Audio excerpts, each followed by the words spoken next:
আসসালামু আলাইকুম। আপনারা কেমন আছেন? আলহামদুলিল্লাহ আমি ভালো আছি।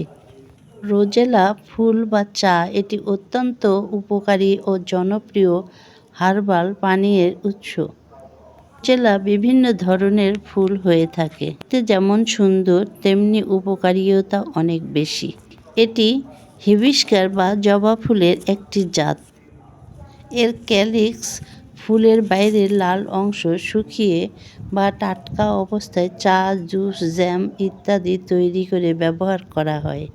রোজেলা ফুলের শুকনো অংশ গরম পানিতে ভিজিয়ে এই চা তৈরি করা হয়। এর স্বাদ অনেকটা হালকা টক। এই রোজেলা ফুলের পাতাও তরকারিতে ব্যবহার করা হয় টমেটোর পরিবর্তে। যারা টক খেতে পছন্দ করেন তারা কিন্তু এই পাতা দিয়ে রান্না করতে পারবেন। ফুলের উপকারিতা অনেক বেশি।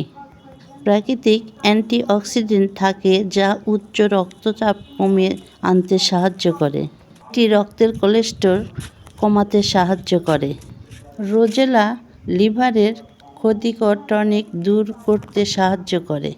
এটি শরীরের চর্বি জমাতে বাধা দেয়। এতে থাকে ভিটামিন সি, ত্বক উজ্জ্বল এবং সমৃদ্ধ রাখতে সাহায্য করে।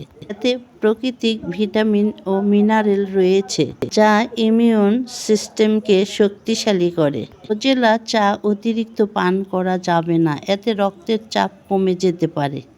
গর্ভবতী নারীদের চিকিৎসকের পরামর্শে পান করা উচিত। আমি আমার ছাদ বাগানে এরকম 2টা গাছ রেখেছি। বাণিজ্যিকভাবে না নিলেও আপনারা ছাদে চাষ করে নিজেদের প্রয়োজন মেটাতে পারেন। সবাই ভালো থাকবেন, স্বাস্থ্যসম্মত খাবার খাবেন, সুস্থ থাকবেন। আল্লাহ হাফেজ।